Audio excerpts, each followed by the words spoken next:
नमस्ते नमस्ते प्रभु कर्म जेता, नमो देव अरहंत सन्मार्ग नेता।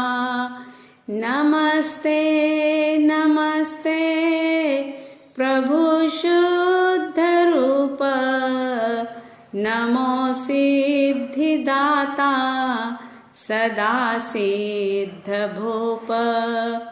नमस्ते नमस्ते गुरो संघ शास्ता, नमो देव आचार्य वात्सल्य दाता। नमस्ते नमस्ते उपाध्याय नामे, नमो धर्मदानी, नमो ज्ञान स्वामी। नमस्ते नमस्ते सुधी साधु सारे, करे साधना जो भव से तिरावे। नमस्कार पांचों पदों का सदा ही, हरे पाप आनंद मांगल्यकारी। नमस्ते नमस्ते गुरु गुरणी माता, दिखाते हैं सतपथ देते हैं साता। गुरु गुरणी शरणा सदा उपकारी, सदा हितकारी हे आनंदकारी, सदा हितकारी हे आनंदकारी।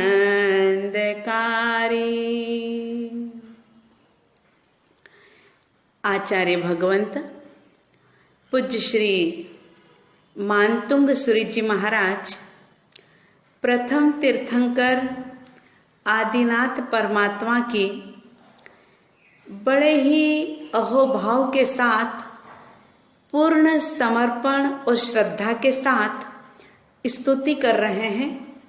और उनकी वही भक्ति, उनकी वही स्तुति आज आपके हमारे सामने भक्तामर स्तोत्र के रूप में प्रस्तुत है, उपलब्ध है। इस भक्तामर स्तोत्र के 31 श्लोक आपने सुने। आइए 32वें श्लोक में आचार्य मानतुंग सूरी जी महाराज क्या कहते हैं, हम देखते हैं। गंभीर तार रव पूरित दिग्विभाग, त्रैलोक्य लोक शुभ संगम भूति दक्षः, सद्धर्मराज जय घोषण घोष कह सन, खेदुन्दुभिर्ध्वनति ते यशसः प्रवादी। शब्दार्थ इस प्रकार से होगा। गंभीर तार रव पूरित दिग विभागः।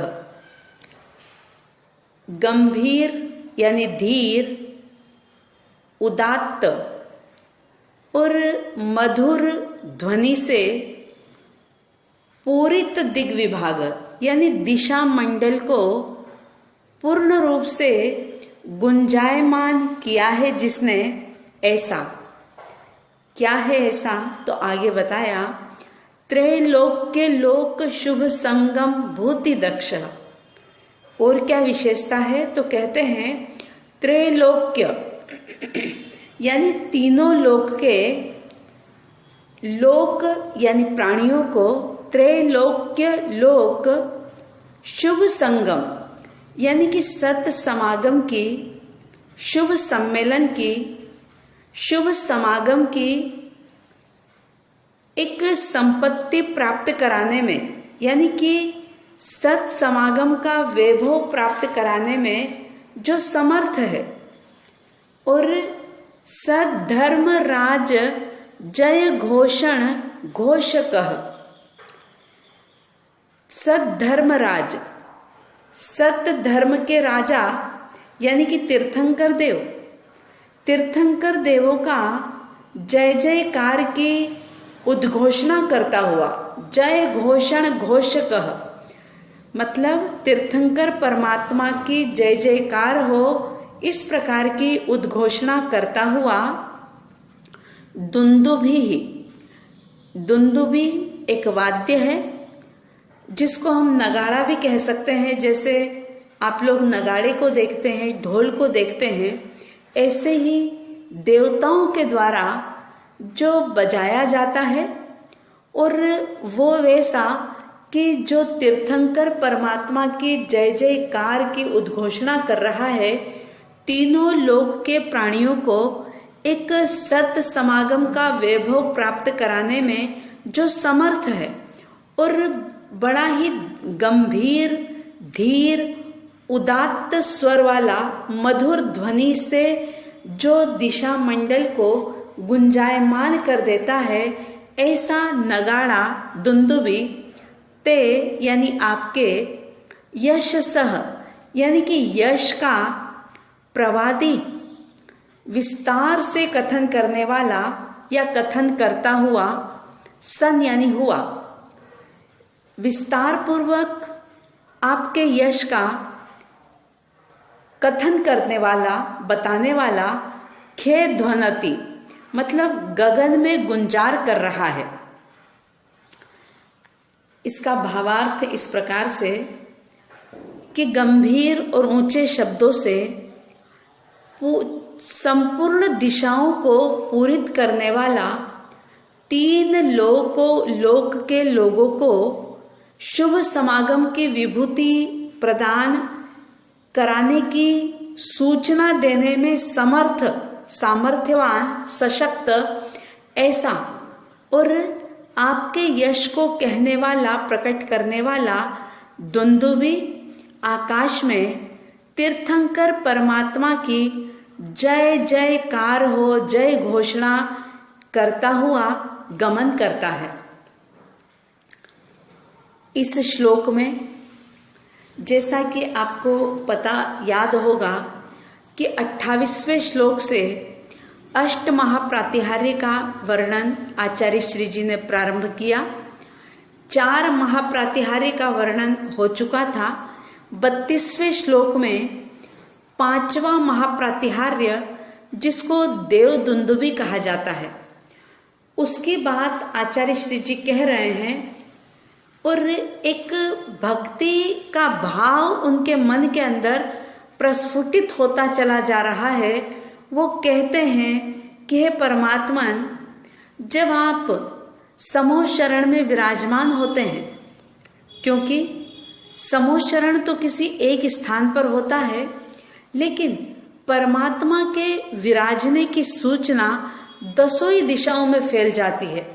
तीनों ही लोकों के प्राणियों को ये पता करवाने वाला कि परमात्मा अपने सिंहासन पर विराजमान है और धर्म देशना प्रारंभ हो रही है, ऐसी सूचना कौन देता है? तो आचार्य श्री जी कह रहे हैं कि हे भगवान, जब आप समूह शरण में विराजमान होते हैं, तब आकाश में देवगण दुंदुभियां बजाते हैं। जैसे आजकल कोई साधु साध्वी भगवंत संघ समाज में उनका पदार्पण होता है, तो संघ के पदाधिकारी लोग सारे समाज को सूचना देते हैं। किसी न किसी प्रकार से सारे लोग जुड़े, इस प्रकार के भाव उनके मन में होते हैं। तो तीर्थंकर की सेवा में हजारों देवी देवता होते हैं, और वे इतने प्रमोद भाव से, इतने अहोभाव से भरे होते हैं कि जैसे ही परमात्मा समूह शरण में विराजमान होते हैं या कहीं पर भी परमात्मा का पदार्पण होता है, तो आकाश में देव के झुंड जो होते हैं, देवों के समूह दुंदुबिया बजाते हैं और उनकी दुंदुबी का स्वर जो है वो उदात्त स्वर होता है, बड़ा ही मधुर स्वर होता है और इतनी तीव्र होती है वो दुंदुबी की आवाज कि जिससे दसों ही दिशाएं गुंजायमान हो उठती है। और ऐसा लगता है लोगों को कि ये दुंदुबी का घोष जो है मानो तीनों लोकों के प्राणियों को एक कल्याण प्राप्ति का आह्वान कर रहा है, कह रहा है कि परमात्मा पधारे हैं, जिन वाणी की पावन गंगा बहने वाली है, आओ और अपने आप को पावन और पवित्र कर लो। और आचार्य श्री जी ऐसी कल्पना कर रहे हैं कि भगवान वो जो दुंदुबी है, ऐसा लगता है कि आप जिस सत धर्म का कथन करते हैं उस सत धर्म का वो दुंदुबी यशगान कर रही है, लोगों को बता रही है कि देखो ऐसे कल्याणकारी परमात्मा की धर्म देशना प्रारंभ हो रही है। सारे लोग इस जिनवाणी के पानी को लेकर के अपने पाप पंख को धो लो। सोचिए, आंख बंद करके चिंतन करिए कि कैसा वो सुनहरा समय होता होगा जब साक्षात इस धरा पर तीर्थंकर परमात्मा, अरिहंत परमात्मा विचरण करते होंगे और उनके मुख से खिरने वाली जिनवाणी परमात्मा की वाणी जो है वो एकमात्र दया और करुणा की दृष्टि से उपदेश देते हैं, लोगों में लुटाते हैं कि जो आनंद मैंने पाया तुम भी वो आनंद पाओ। और उस आनंद को पाने का ये मार्ग है। तीर्थंकर भगवान एकमात्र दया और करुणा की दृष्टि से जीव की रक्षा के लिए धर्म संदेश देते हैं। बाकी उनको जो पाना है वो उन्होंने पा लिया होता है, लेकिन उनकी अद्भुत करुणा देखिए। एकमात्र मन के अंदर ये भाव होता है कि जो आनंद, जो सुख मैं अनुभव कर रहा हूँ वैसा ही भीतर का आनंद, भीतर का सुख, भीतर का वैभव प्रत्येक प्राणी प्राप्त करे, उसको प्रकट करे और दुखों से, कष्टों से मुक्त हो जाए। कितनी उदात्त भावना है। आज यदि हम देखें तो व्यक्ति कितना स्वार्थी है, कितना मतलब परस्त है। अगर उसे कोई चीज उपलब्ध हो जाती है तो वो किसी को जल्दी से दे नहीं पाता। यदि उस उपलब्धि का कोई उसे गुर पूछे कि अरे भाई तुमने व्यापारिक क्षेत्र के अंदर इतनी कामयाबी हासिल की है, इतनी सफलता प्राप्त की है, आखिर तुम्हारी सफलता का राज क्या है, आखिर गुर क्या है, हमें भी बता दो। तो कुछ सीक्रेट ऐसे होते हैं कि जो व्यक्ति किसी को नहीं बताता, क्योंकि मन के अंदर ये भाव रहते हैं कि अगर मैंने इसको सफलता का राज बता दिया तो ये मेरे बराबर आ जाएगा। और ये मेरे बराबर ना आए, क्योंकि अधिकांश लोगों के अंदर केकड़ा वृत्ति पनप रही होती है। जैसे केकड़ा वृत्ति उसे कहते हैं कि केकड़ा जब थोड़ा सा ऊपर बढ़ने की कोशिश करता है तो दूसरा केकड़ा उसे पकड़ करके नीचे घसीट देता है, गिरा देता है।